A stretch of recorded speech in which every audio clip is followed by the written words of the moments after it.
to the Unstuck Movement. This is the Unstuck Movement, true testimonies of breakthrough. Today, I have the incredible Joe Pomeroy with me on the podcast. And Joe, I love to launch into these episodes with a powerful question. Amazing, powerful questions bring clarity and breakthrough into our lives. The question I want to launch into this episode with is, why do we seem to settle for fine when it comes to our family? A couple reasons. First one, it has to do with cliches that we've come to accept. You know, the devil you know is better than the devil you don't, or it's better not to rock the boat, or, you know, and there's several cliches that we've just come to accept. The other thing is that we always assume our family will still be there. We can go do business. We can go to spend time at the gym. We can go hang out with our buddies, like whatever. And we always assume that when we come back, those that we say we love the most will be there waiting for us. So there's those aspects. Man, another reason that's come up a lot lately, Rob, though, is also that people don't think they can do better or that they deserve better. Either I'm not capable of a better relationship with my wife. I'm just not that guy. You know, I just don't get into all this touchy-feely stuff. Or, you know, or the wife thinking my husband's just not that guy, or we're just not those people, or, you know, we'll work on that later. So there's all these lies that come into our minds that convince us that we have more time. We can take care of this down the road. And it really impacts what we settle for today and in our present. That's a really, really good point. You just nailed on a couple of things there that I've experienced myself. I cannot wait to dive into this conversation because that's such good stuff. So this is the Unstuck Movement, right? This platform was created to help listeners understand that finding breakthrough in your life is possible. Perseverance, faith, strength, and the commitment to finding those breakthroughs is going to change your life. So these stories from you and everybody who's ever been on this platform are examples of the power of breakthrough, that it is possible to get unstuck. It's brought to you by the Connected Leaders Academy. Check out connectedleadersacademy.com. Today, Joe Pomeroy is in the house. He helps couples and parents build a deeply enjoyable life using his 3D life framework. Joe discovered this after saving his own marriage and now shares his journey and his insights. Something you said a second ago that is so true, man. So many people fall into this, like family. You know, your wife is always going to be there. So sometimes they fall last in line because it's like, well, they're there. They're not going anywhere. So I don't need to focus on that right now. I got to focus on getting my business together, getting other parts of my life together, whatever it might be, right? But they're always going to be there. And that mindset is such a destructive mindset to have. That mindset for you, living that out in your life, where did it end up for yourself? Well, when we talk about like where did it end up, I look at the process and the journey that I've kind of gone through. And I mean, this is something I've come to know because I was guilty of it myself first. I mean, if building a business from the ground up and going, okay, well, if I don't show up, then I don't have a business. Or I need to give my client the best version of myself so that they'll continue to be my client. I can continue to generate income. Well, if you do that for 8-9 hours a day, and then you come home and you've already given the best parts of yourself to this, the person, your client, the person paying you money, what do you have left over for your family? What do you have left over for your spouse, for your kids? And I found myself justifying not having enough left to give to my wife and to my kids. Well, they'll understand. You know, they know that daddy's just working hard, or, you know, this is my role as the breadwinner. Like it's okay. And that's definitely something that I think it's ingrained through the things that we expose ourselves to, whether it be the examples we have in our own lives from our own parents, friends, people that we like, TV shows, movies. That's how it gets exposed to. And so it's a matter then of breaking those false belief patterns.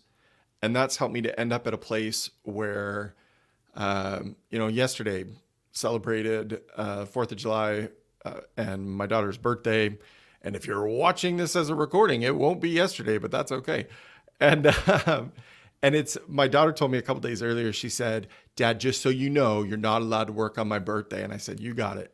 And nothing. I mean, it's a holiday as well, but being a, entrepreneur, there's always that temptation. I go, well, I'll just go send an email. I'll just go do this. But I don't have that. Like, able to fully dive in and fully be present. We went swimming. We had a barbecue. We lit off fireworks. We laughed. And by the end of the day, she's 6 years old. She's jumping up and down and going, this is the best birthday ever and stuff. And she'll probably say the same thing next year, but you know how kids are. So it's really amazing to see the difference from being exhausted with nothing left over to give to my family and ending up in a place where my family is getting my best.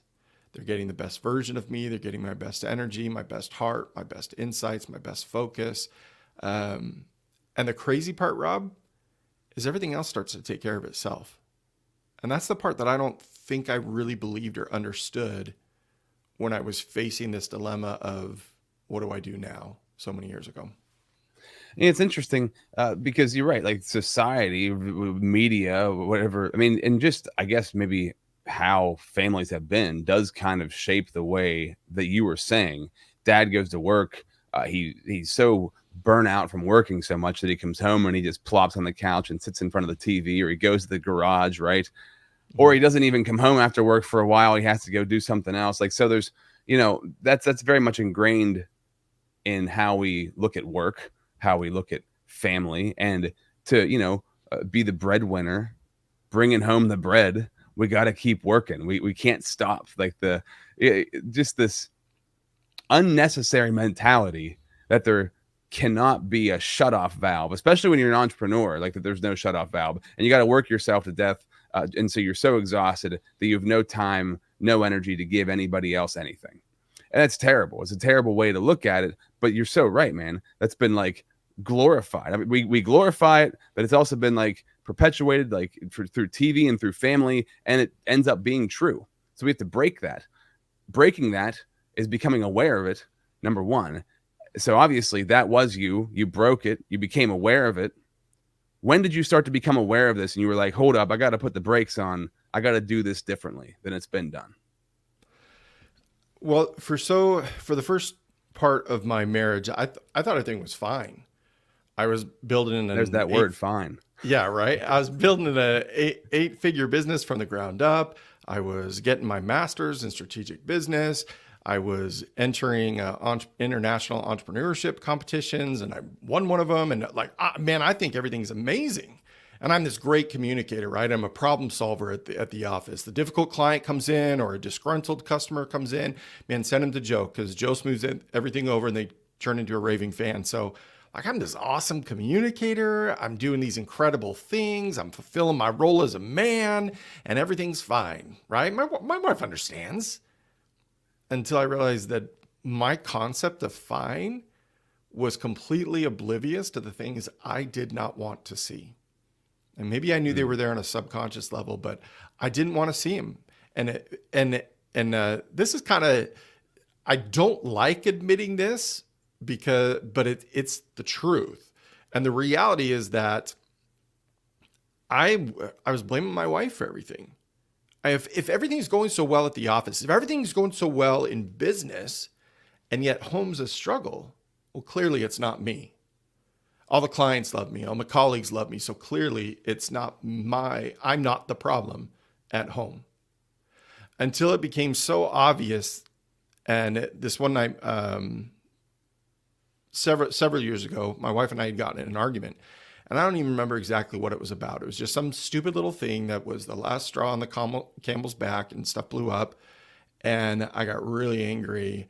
And I turned to our wood cabinets in the hallway, and I just started kicking in a cabinet just out of frustration and anger, and didn't know how to express myself here, which was my wife's problem, obviously, because I knew how to express myself at work.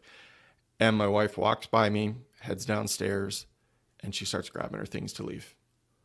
And I stop, and the adrenaline and everything that I was filled with, it fades, and then starts this pulsing pain up my leg. And I look down, and in the heel of my foot, I have a pencil-sized piece of wood sticking out. And I'm trying to reach at it, but I'm flustered. I'm frustrated. I don't know what my wife's doing. I can hear the keys that she's grabbing, all the stuff going on. And I hobble over to the top of our stairs where I can see down to the front door, and she's grabbing it, and she's grabbing the handle. She's getting ready to leave. And I knew I needed to say something.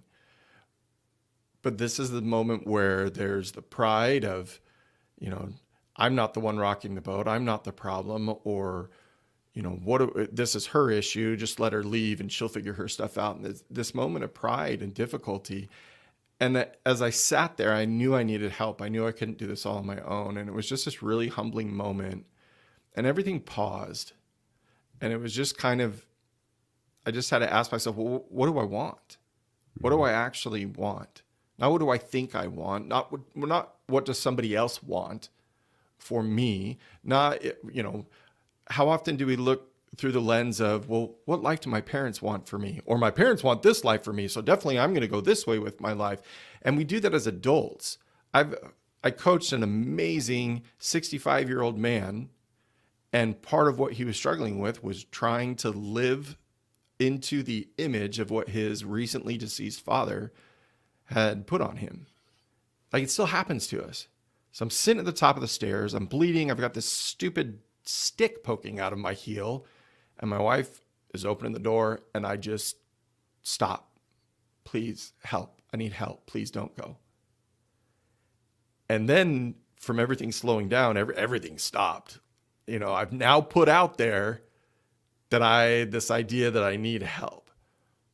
And what would she do? But I knew in that moment that it didn't matter what she would do. It mattered what my commitment was, what my internal decision was. And I knew that I would do whatever it took to figure this out, because clearly I was as much, if not more, of the problem. To my wife's credit, she closed the door. She came upstairs, pulled the stick out of my heel, put a rag on it, stopped the bleeding.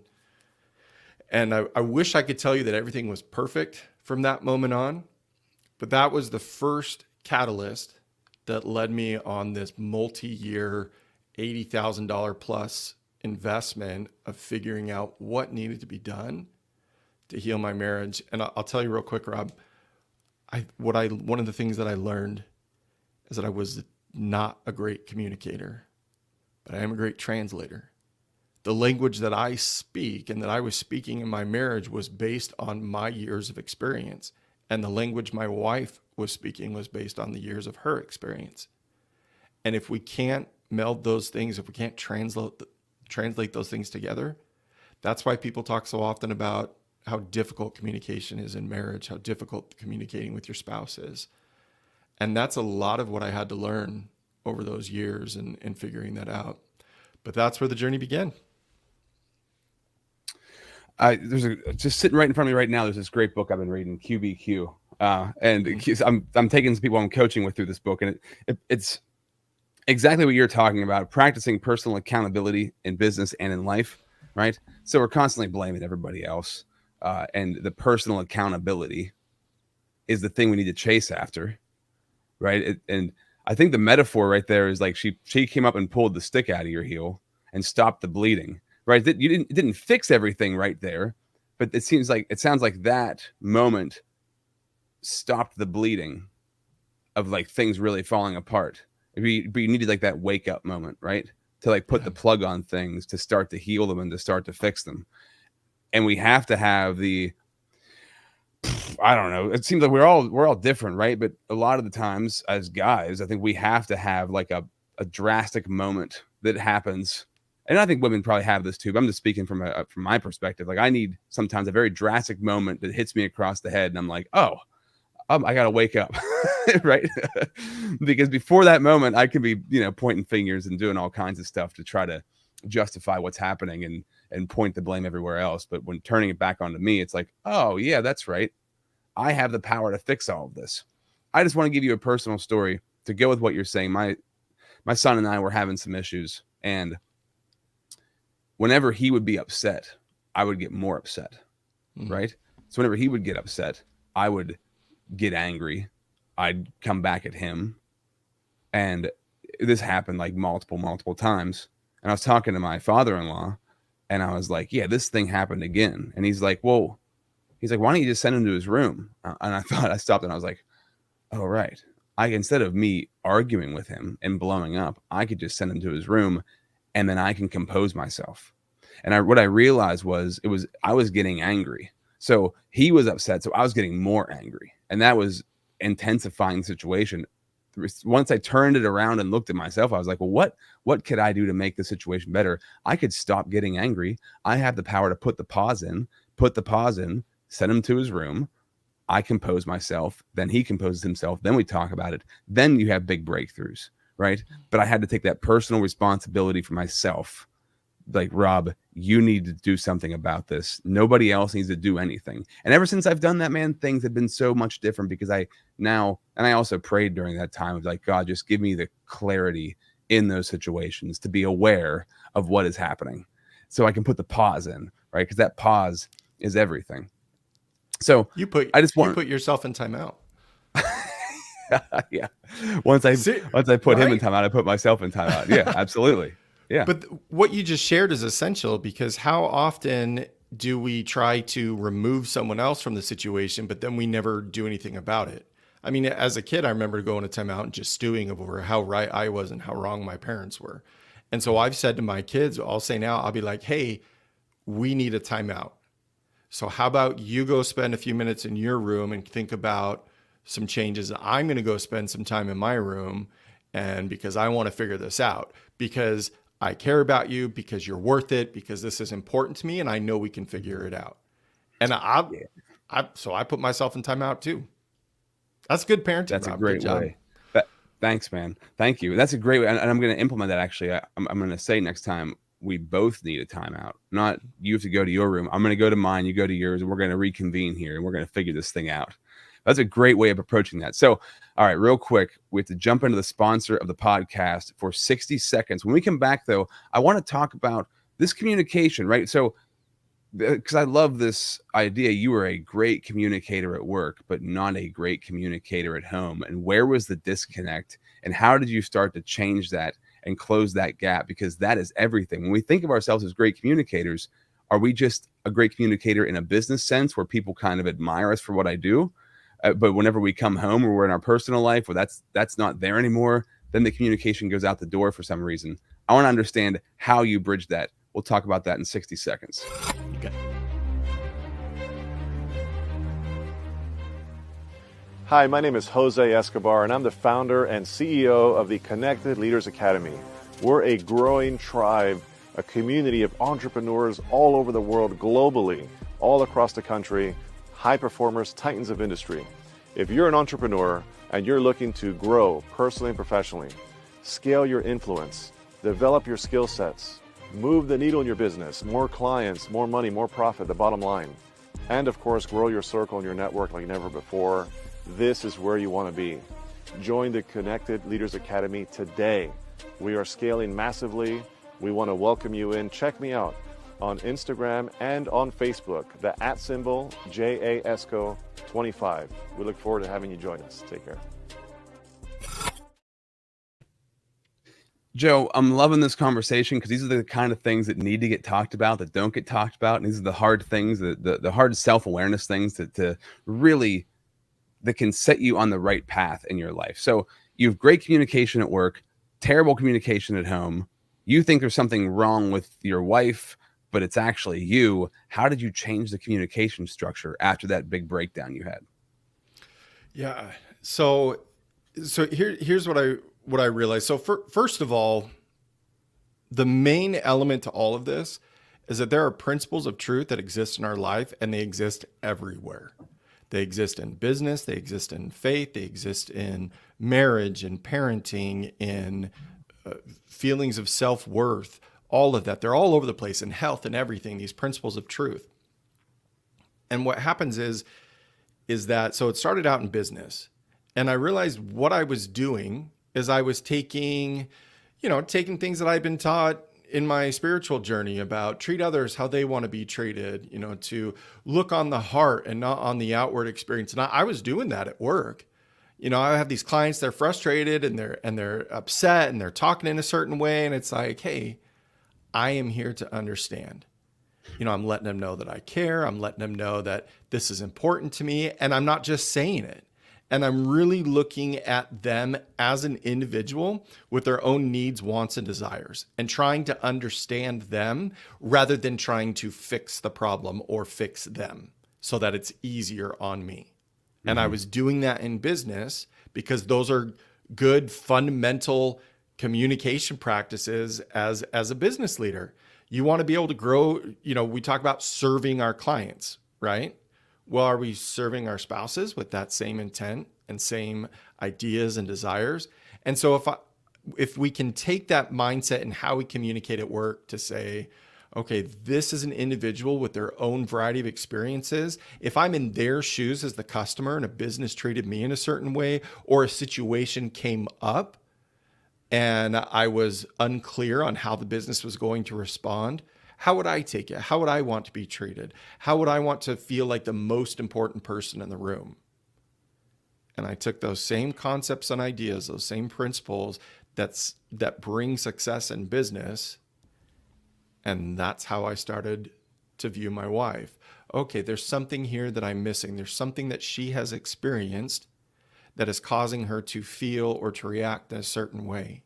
How would I want to be treated if that were me? How can I serve her? How can I ask questions to understand what's really going on without making an attempt to fix her or fix the problem so that I can get back to the game on TV or to my show or go take a nap or whatever it happens to be. So it's a total mindset shift as how I'm focusing, or as to whether or not I'm focusing on myself or I'm focusing on the individual that I'm there to serve.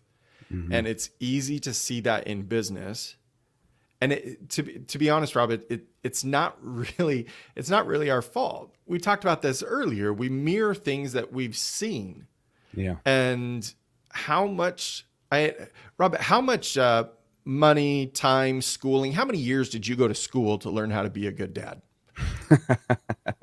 I think I'm in school right now for it. I believe I'm almost 10 years in. I have a 10-year-old. Right. You're getting on the job training. Yeah. There's no, and for marriage, it's the same thing. I mean, we might go to hear some good things in church on Sunday. We might get some ideas from watching our parents, but it's different. I mean, I can't tell you. I've read hundreds of business books. I have a bachelor's in marketing. I have a master's in business admin. So that's 6 years of school that I was going to while I'm doing these other things in business and studying and learning. And I have to have these conversations with my colleagues and things like that to say, okay, what are we missing? Where can we get better? How can we improve? All that time and effort, but we don't do that at home. Mm-hmm. And so this idea of expanding our knowledge, that's another principle, is the principle of truth is about gaining knowledge, adding to our wisdom, applying the knowledge, learning, adding good things. And if we're only doing that one area of our life, but we're not doing it in another, why would we expect to grow in both? So I think the challenge becomes looking at what is working for me in what am I best at? Mm-hmm. What is most enjoyable for me? What is working for me there? Why do I enjoy that so much? How am I responding to those things? What am I putting into that? And then find those underlying key elements that drive us in that area of success. And then we translate that to the area we want to grow. And that's what I had to do. Yeah, that's it. Because, the place where you're excelling the most, there's clues. So just ask yourself, why is this thing so easy for me? Why do I love doing this? Whatever the heck it is, there's elements there you can apply. If it becomes your marriage, your family, like apply them there, and you're going to see that prosper as well, right? And so I was just, before we started this podcast, I was just reading a great book, and it's a biblical principle, but it's basically what you delight in, you will get more desire in, right? So what are you delighting in your life? The things that you delight in, you're going to have more desires for those things. So if you delight in getting drunk, then you're going to desire more opportunities to get drunk, right? Mm-hmm. If you delight making a ton of money, then you're going to desire ways to make more money. If you delight in having an amazing family and a great connection with your kids and with your wife, then you're going to desire more situations that produce more of that. And that was a really I mean, these are like common sense kind of things, right? But common sense isn't so common, but it's such a simple way of, I love this. I love anything biblical because it boils things down to the most simplistic kind of way of looking at things. So when we delight in the right things, we're going to desire more of the right things. When we delight in good things, we're going to desire more of the good things from that.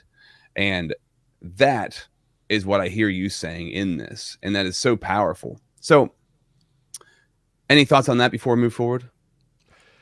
Yeah. So going back to the very, very, very first question that you asked, like, why do we settle for fine? Right. And then applying that to what you just shared, change can be difficult. Change can be really uncomfortable. It can be difficult. It can be hard. And if I'm delighting, I have certain things that I want. Well, okay, yep. You know what? I want to be a good husband. I want to be a good dad. I really love it when I'm connected with my spouse. I really love it when I'm connected with my kids and we're laughing and playing together. So I want more of that. But if you don't know how, if you don't know what it is that you're doing and you're stumbling through it and it's trial and error, well, that's not fun. Mm-hmm. That's not enjoyable. And so we shrink back into what's comfortable. And so it's recognizing that we can be uncomfortable now, or we can be uncomfortable down the road. Like, it's going to happen either way. Yeah. And uncomfortable now is for brief moments, and then we get to enjoy the rest of it. But if we delay the uncomfort now, well, actually, that's probably not even true, because there's still uncomfort in not living well within your family. There's still uncomfort in tension and not being connected and isolating yourself. That's not comfortable. It's just what we know. And if we live in that now, we never know when that greater discomfort's going to come. I have friends that their parents are in their 60s and 70s and they're getting divorced. And it's like, how does that happen? Like, they were married for 40 years and now just suddenly, you know what, I'm just done. And I know their stories and I know there's always more to it, and I'm not here to judge, but it's just one of those things to realize what uncomfort are you willing to face today with the faith that tomorrow and the tomorrows for years to come will be better because you faced it today. I love that. It makes me think of the quote, would you rather have the pain of discipline or the pain of regret? Because you're going to experience pain either now, disciplining yourself to be a better person later, or you're going to forego that for later, and you're going to be living in tons of regret because you did not discipline yourself. And that's so true, man. It's something that you can put off. Putting it off super easy. It's so easy to put it off. Right? But it's the worst thing you can possibly do. So I'm curious, this 3D life framework that you've created from and through all of this pain that you've gone through, the breakthrough you've experienced, through the discipline that you've put yourself in, what is the 3D life framework? So the 3D life framework, I was living it's kind of a play on words and an easy memory cue. I was living a one-dimensional life. I was all about my business. That's what was getting everything. And that wasn't working. And we need to live three-dimensionally. We need to live three-dimensionally we talk about work-life balance, and I'll refer to that because that's a term people know. But in truth, what we need is integration, because I have one life. I don't have a business life and where I show up in one way. And I ought not to have a home life where I show up in a different way. And I ought not to have a faith life where I show up a different way. But there's one me and one life. And as I integrate those elements and weave a common thread of truth through all of them, then I can grow and develop into my full potential of who I want to be. And my relationships can grow and develop in their full potential. So it's the idea of, instead of a one-dimensional, a three-dimensional life, and the 3Ds actually are discover, decide, do.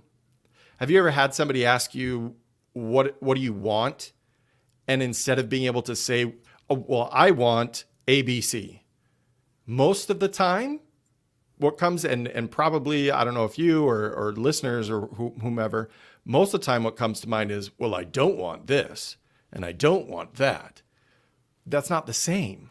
Saying what you don't want is not the same as saying what you do want. And the first thing that we need to do is we need to discover what we truly want. And not just in business, not just with your spouse, with your life, with your relationships, with your family. And when you do that together as a family unit, whether it's just a husband and wife, or there's kids involved or not, you can do this when you're first married, you can do this when you're empty nesters, it doesn't matter. But you create this vision, business principle, right? It's where I first learned about vision, was in business. You create this vision, and then from that vision, you say, who do I need to become to achieve that? And you establish your values. And then it's, well, why do I even want that? And that's all part of discover, and that becomes your foundation. Your values become your guardrails for whatever aspect in life that you're moving forward in. And the decide. So this is something, and Rob, I know in the things that you're doing, of watching some of your podcasts and things, getting ready for our time together, and recognizing that you do this as well. But I think too often we get coaches or online experts, and all we want to talk about is the vision. All we want to talk about is 3 years down the road and you're making millions of dollars a day and, whatever else. And, you've lost that however much weight and you're winning these XYZ competitions and whatever else. And that's great. And we need that because we need a destination.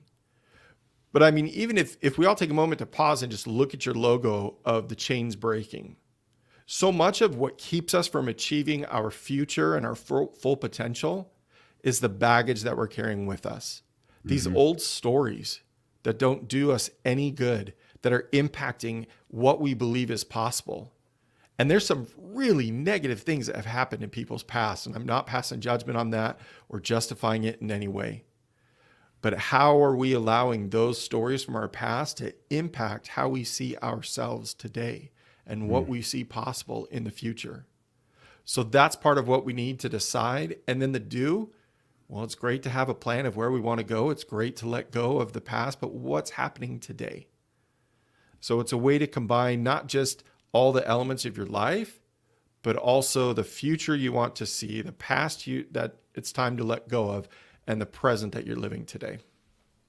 I love that, man. That's really good. Yeah, the vision's great. We have to have vision. You need the vision, but what's happening right now? The process of getting there. And I look at it day-to-day life. How do I find joy and fulfillment all throughout the day? Right. And point to the places in your day where you're not feeling that, because there's going to be things that you don't necessarily want to do, but that doesn't mean that you can't find joy in doing them. And I usually turn those things around to when I find myself stuck in those places, I look for how can I be a better service in the situation?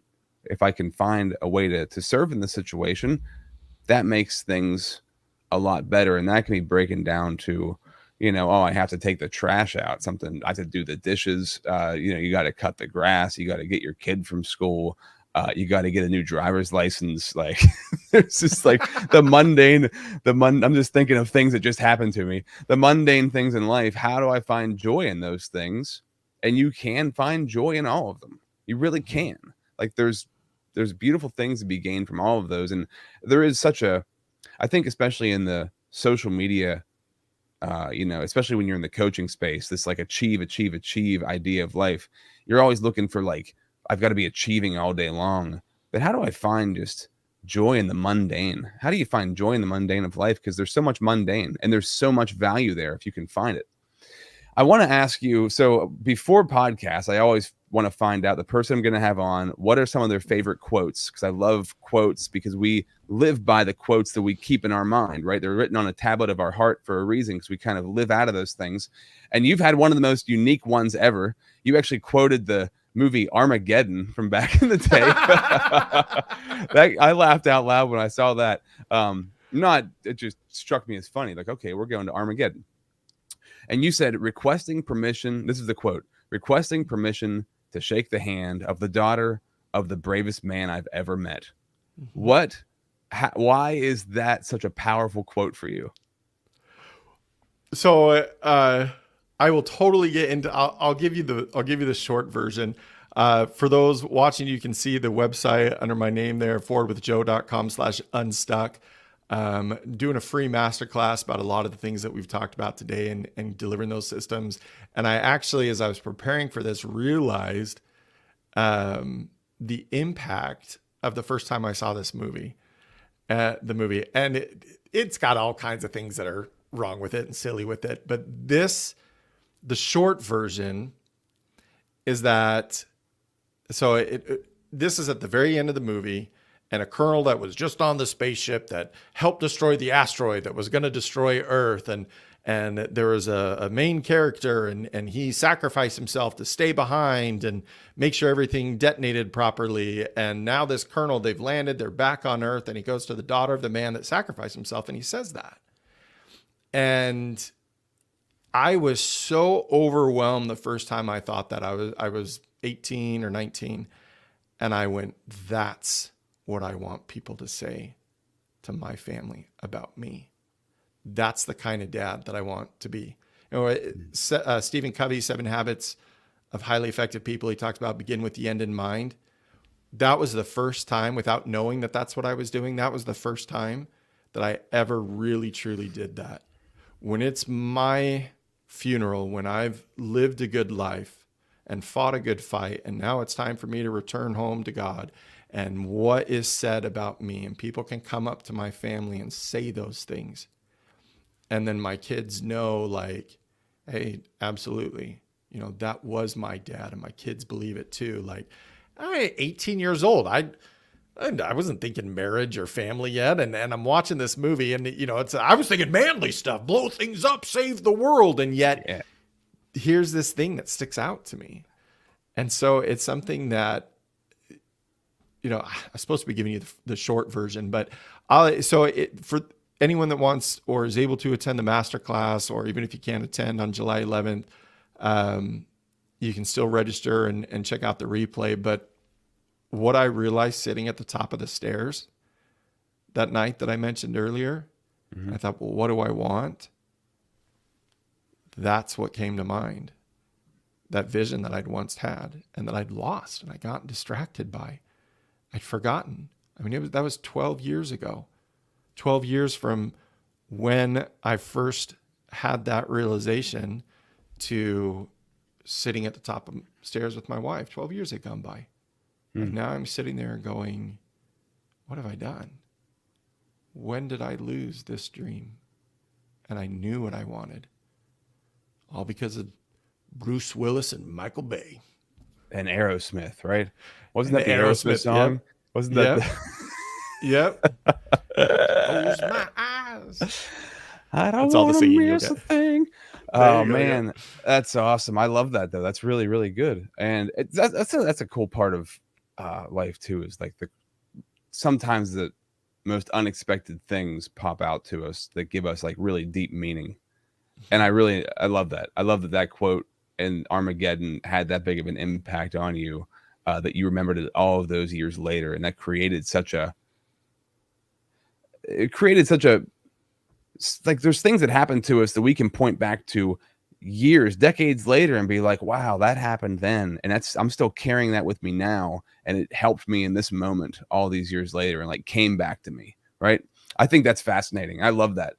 We pull out things out of life that can really impact us and change us. So I just want to let everybody know also, I'll be in that masterclass. I just signed up for it. If you want to be a part of that, go to forwardwithjoe.com/unstuck. I feel also like there's a lot of synergy here. The word unstuck, it's the Unstuck Movement. That's the / for your program, man. So I got to be a part of that and check that out for myself. And I think anybody watching this should also be a part of that, because obviously you've got a ton of experience in this area. You've had a ton of breakthrough in this area.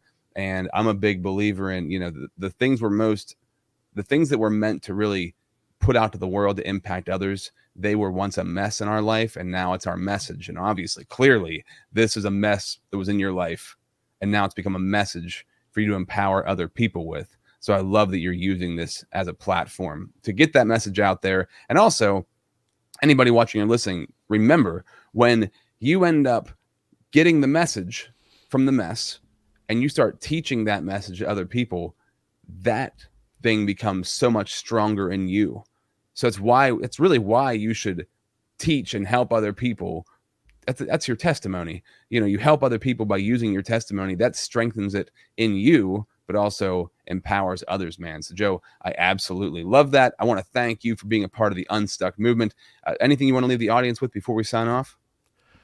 There's one more thought. You were talking about quotes, and I was like, and I thought of something just July 2nd. So just a few days ago, that my wife and I, we'll just sit down for a few minutes in the morning. And this is a quote, and this is now becoming a strong, something I'm repeating every day. But it just says, without a strong commitment to the Lord, an individual is more prone to have a low level of commitment to a spouse. And I think part of why I like that is that this is not a journey we have to do alone.